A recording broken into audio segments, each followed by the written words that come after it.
공장에 4천억 넘게 투자하면서 뷰익에 GMC까지 신차를 도입한다고 뷰익은 MB스타가 유력하고 GMC는 허머 EV 출시가 확정됐다. 현대기아차 긴장해야겠는데 이런 생각을 하는 분들이 많을 겁니다. 실제로 한국 GM이 꽤 큰 발표를 했죠. 공장 투자와 신차 계획에 대한 내용을 발표했는데 꽤 흥미롭습니다. 물론 이 내용이 나오자마자 이걸 어떻게 믿냐, 잠깐 반짝하다 말겠지, 이런 반응도 있는 게 사실입니다. 이게 아예 틀린 말은 아닌 게 지금까지 한국 GM, 특히 쉐보레가 한국 시장에서 보여준 게 있잖아요. 일단 뷰익이 국내에 출시되고 GMC 신차도 도입된다는 건 확정됐으니 이왕 파는 거 잘 팔아야 하는 게 중요합니다. 그래서 오늘은 한국 GM이 진짜 차를 많이 팔고 싶다면 어떤 걸 신경 써야 하고 우리 소비자들은 뭘 보고 판단하면 될지, 그리고 출시 예정이라고 언급되는 차들이 한국 시장에서 성공할 가능성이 있긴 한 건지, 이런 얘기들을 해보려 합니다. 진짜 맞아? 리스트료도 싸고 출고도 빠르고 초기 비용도 없다고? 지가격이 맞아? 조건은 좋은데 막상 잡으라고 하면 잡히지를 않아. 광고만 믿고 차 구매한 사람들이 손해를 엄청 많이 보더라니까? 그래서 우리가 만든 게 BPD 오토. 우리가 약속한 건 간단해. 국내 최저 수수료는 기본이고 견적서도 숨김없이 투명하게. 신차 검수부터 신차 패키지까지 우리가 다 준비했어. 누구보다 많은 차를 리뷰한 BPD가 이제 시동 거는 순간까지 책임질게. 리뷰 끝, 출고 시작. BPD 오토.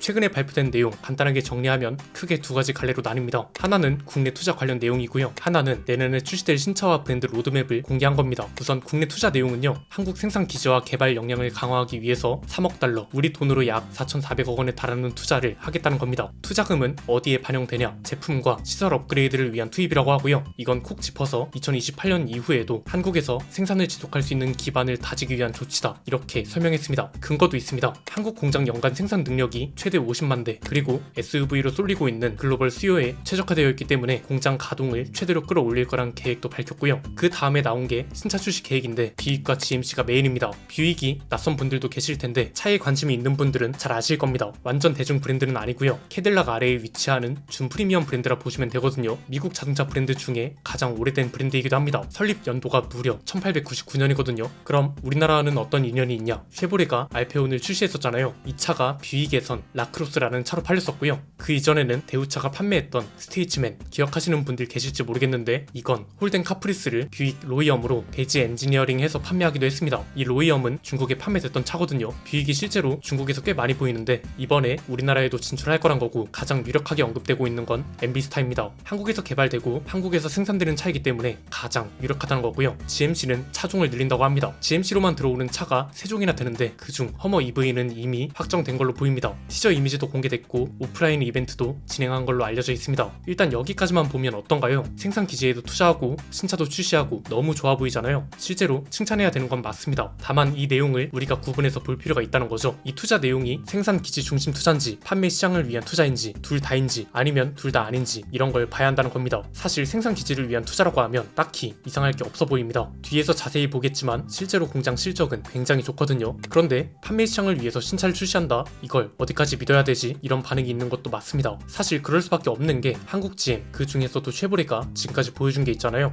아주 간단하게 말하면 패턴이 딱 정해져 있습니다. 출시 전과 출시 직후까지는 이거 대박이다, 가성비가 미쳤는데, 이런 분위기입니다. 실제로 신차 효과 기간엔 판매량도 잘 나옵니다. 트랙스 크로스오버가 가장 최근 사례잖아요. 그런데 한 6개월에서 1년 사이에 갑자기 연식 변경을 하거나 뭔가 변화를 줍니다. 그러면서 옵션이 추가되거나 빠지고 가격도 갑자기 올려버립니다. 그래서 트레일블레이저는 페이스리프트 되면서 코나보다도 비싼 차가 되기도 했습니다. 즉 신차가 출시된 직후에는 반응이 좋다가 그 뒤로는 조용히 사라진다는 거죠. 이렇게 되면서 한동안 신차 소식도 없고 판매량과 점유율도 줄어들고 브랜드 인지도 자체가 자연스럽게 하락하는 거죠. 실제로 트랙스 크로스오버 출시 당시 셀토스와 판매량 경쟁을 했었는데 올해는 점유율 1%를 간신히 넘었을 정도입니다. 그럼 공장 상황은 좋냐? 전체적으로 보면 좋은데 세부적으로 보면 수출만 좋습니다. 수출은 매출이 지속적으로 상승해서 작년에 무려 13조 4천억을 넘었거든요. 그런데 내수 매출은 1조 원 벽이 깨져버렸습니다. 이렇게 판매량도 부진하고 매출 실적도 줄어들다 보니 한국에서 철수하는 것 아니냐는 소문도 돌았던 겁니다. 즉 이번에 나온 발표 내용도 구분해서 보면 좋다는 건데요. 이게 한국 생산 기지를 위한 투자인지 한국 판매 시장 활성화를 위한 투자인지 이런 걸 보면 된다는 겁니다. 일단 한국 GM이 발표한 내용만 보면 둘 다 신경 쓰겠다는 걸로 보이긴 합니다. 생산과 수출 쪽에선 어떤 걸 강조했냐? 앞에서 본 것처럼 공장을 최대로 가동하겠다고 했고 제품 업그레이드 목적으로 3억 달러를 투자하겠다는 내용, 이게 가장 앞에 있습니다. 그럼 내수 판매 쪽은 어떻냐? GMC와 뷰익을 추가로 도입하는 것 것 외에 판매량을 늘리겠다는 것도 명시하긴 했습니다. 그럼 뷰익과 GMC 매장이 새로 생기는 거냐? 그건 또 아닙니다. 우선 뷰익은 쉐보레 전시장에서 같이 판매할 거라고 하고요. GMC는 캐딜락에서 같이 판다고 합니다. 그래서 판매 대리점이 뷰익과 GMC로 추가되는 건 아니란 거죠. 물론 아예 안 늘리는 건 아닙니다. 내년 상반기에 서울 송파와 서부권, 부산 이런 곳에 신규 전시장을 오픈한다고 하는데 이게 GMC나 뷰익으로 지어지는 건 아니란 거죠. 그럼 서비스 센터는 어떻게 되는 거냐? 이쪽은 특별히 늘린다고 언급한 건 없습니다. 이게 사실 가장 아쉬운데 보도 자료에 어떻게 나와 있냐? 전국 380개 이상 협력 서비스 네트워크를 핵심 축으로 가져가겠다. 즉 이건 서비스 센터를 당장 늘리진 않고 기존 네트워크를 활용하겠다는 거죠. 그러니까 아예 관련 계획이 없는 건 아니지만 그렇다고 이건 무조건 된다 이렇게 확실히 말할 만한 것도 아직은 없다는 건데요. 그렇기 때문에 뷰익을 출시하든 GMC 차종을 늘리든 소비자들 기대치를 늘리려면 한국 GM도 이전과는 다른 행보를 보여야 한다는 겁니다. 소비자들이 지켜보고 요구해야 할 사안인과 동시에 한국 GM이 꼭 해야 할 게 있습니다. 간단합니다. 크게 세 가지인데요. 첫 번째는 단순히 신차 하나만 도입한다고 할 게 아니라 후속 차종까지 계획이 있는지 언급하는 게 좋다는 겁니다. 그리고 이걸 언제, 무엇을, 어떻게로 이야기하는 게 좋죠. 언제는 뭐냐, 언제 출시해서 향후 몇 년 동안,